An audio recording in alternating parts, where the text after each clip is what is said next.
Thank you for allowing me to be here and share a little bit of my story with you tonight.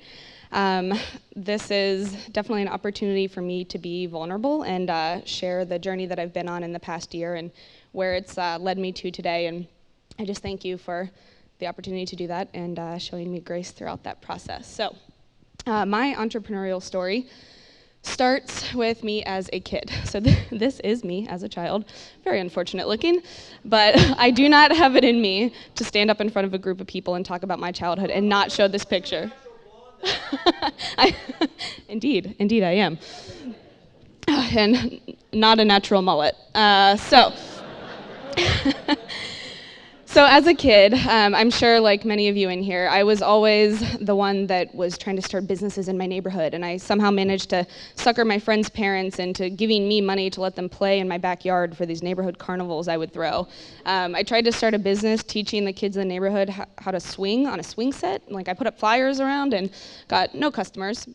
My favorite story, my parents always joke about how I at one point set up a restaurant in our basement, and I created a menu out of crayons on construction paper, and the only things on the menu were the things that I could find in our kitchen that I knew how to cook.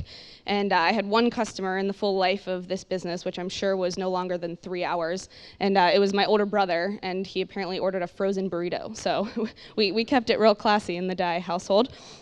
And then I grew up, and I went to college, took a stable job, kind of put those entrepreneurial leanings aside and kind of forgot about that. At least that is until last year. And the reason for this is that I always had this intense fear of failure. You know, I would do these things on the side. I took some data consulting gigs. That's what I do in my day job. I started a nutrition business on the side when I got really into competing in fitness, but it was all stuff on the side. I never poured my full self into entrepreneurship the way that I always thought I would or had hoped I would as a kid. And then last year, that all changed when I started the year and I felt like God had put this pull back on my heart, where I knew that something was coming. I didn't know what it was, but I started to dive into any podcast, book, articles that I could find on starting a business, starting a startup, and my friends would always ask me why I was doing that, and I would tell them I have no idea, but I feel like I'm supposed to. I feel like I'm supposed to be taking in all of this knowledge now because something's going to come my way. And sure enough, it did. An idea presented itself. A friend of mine came to me with this concept that she had been toying around with, and I did a little bit of research, realized that this concept had legs, and so that was it. So let's do this. All right, so I took this idea, and after realizing that it had some potential, I managed to grab coffee with a guy in town that started one of the nation's top startup accelerators that we have here in town. We have a number of great ones, and this particular one was the Brandery. And for those of you that don't know, a startup accelerator is like a really intensive startup school. So I grabbed coffee with him, pitched the idea, which was really no more than scribbles on a napkin thrown into a PowerPoint deck at that point in time. But he liked what the concept was, what I had to share, encouraged us to apply. And so we did, and within a week we found out that we were finalists for the program, went in for our interview, and 4 days later got an email that said we were in. So we were selected as one of 10 companies out of over 1,000 that had applied to this program. And at this point, God is like, all right, like, you have no excuses anymore. But still, my nature, I began to play that game of being fearful. So this game that horribly masochistic game that I play with myself is, I call it the worst case scenario game. So what I do is I list out, like, all right, well, cool, God, like, I'm listening, I hear you, but this could happen, and this could happen, and this could happen. So last year, this is what my worst case scenario looked like. All right, so I'm going to leave my job and take an 85% pay cut. I'm going to drain my savings, find out that the business model is flawed. I'm going to leave with nothing. I'm going to damage relationships with my business partners. Oh, and I'm going to obliterate and swallow any semblance of pride I once had and crawl back to 8451, my previous employer, to beg for work again. Sweet. Like, that sounds really fun, right? Well, at this point, I had let fear dictate my future for far too long, and I really felt like at this point in time, last year, that I couldn't play that game anymore, and I had to dismiss that fear, and so I jumped. Now, the day after I got that email, I put in notice at my job, and 2 weeks later was full-time on this new company that I had started that was really just an idea at the time. Now, before I go into details around what happened next, there's something I want to talk about, which is that I feel like one thing that I hate about the entrepreneurial community is that there is this incredibly ubiquitous notion that you can only talk about the hard times, the failures, the fears, the being drugged through crap when you've come out the other side, you've triumphed over it, and you're this raging success. So just a couple examples just to show you how common this is. You hear this all the time. So Steve Jobs, who was fired from his own company, we all know this story, then he came back to Apple and he's a legend. Walt Disney had an animation company before the Disney that we all know that was a complete failure. Arianna Huffington was rejected by 36 publishers before she started the Huffington Post. And even Bill Gates had a company before Microsoft, did something with analyzing traffic data. It was a complete flop, total failure. So we've all seen this, that what people think success looks like versus what success actually looks like. And we all know this to be true, but if you think about those 4 stories, or so many stories, even people that typically talk at events like this, they've all come out on that other side, and they've planted their flag on the side of success, and they're there to tell you, oh, it was so rough, but look at me now. Well, spoiler alert, I'm sitting right about here. I love that you guys can laugh at my pain. I'm kidding. Obviously, I'm up here sharing this story. So what happened last year, I went through the program, put a year of my blood, sweat, tears, personal finances even, into this company. But I'm standing here talking to you today, a week out from stepping away from that very company that I founded. So, up until this point, at least with that particular venture, I consider myself anyway, I say that I have failed. So remember that worst case scenario game? That fun game that we played a year ago? Well, let's see. Yep, that first one happened.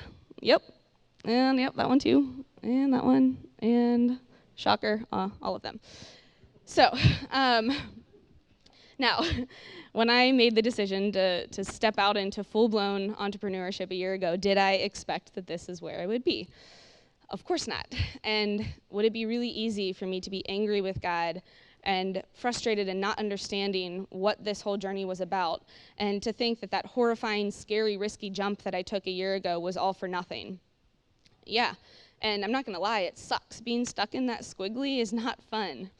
But I have to remind myself of something amazing. So last year, I took that leap that I had told myself for 30 years one day I was going to take.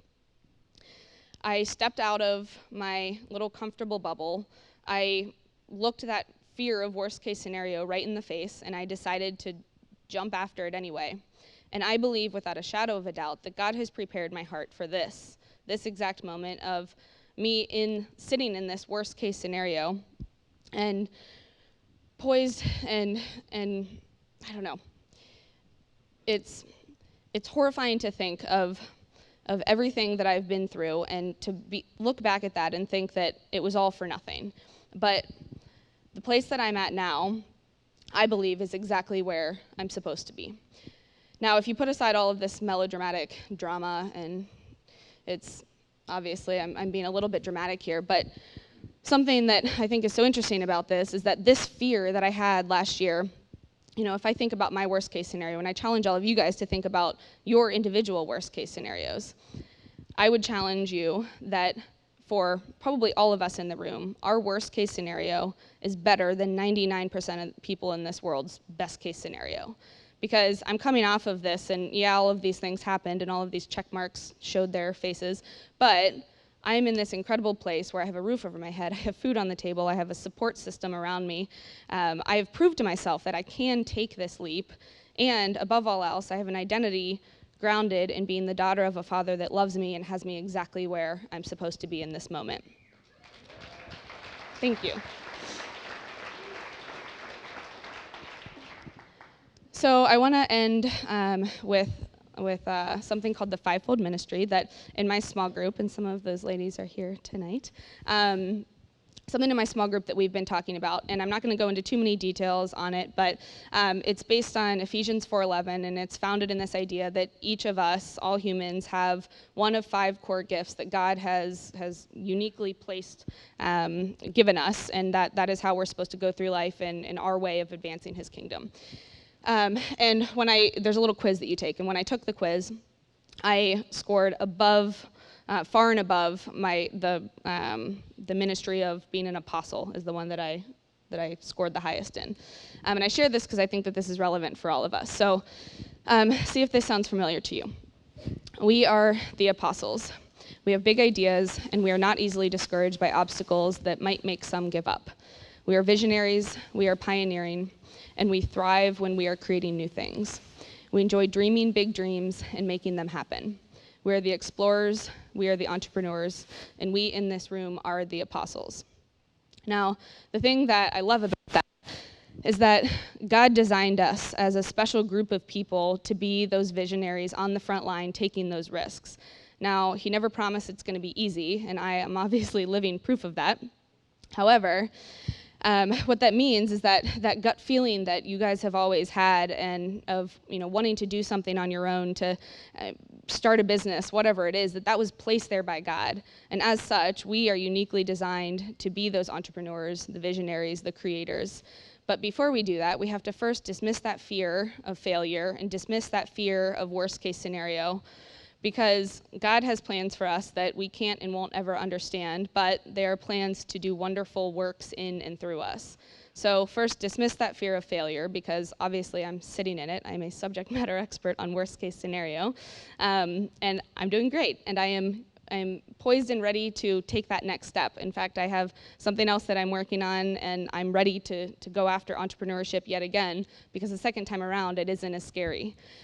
So we are uniquely designed to be God's apostles, and what that means is that we are designed to jump. Thank you.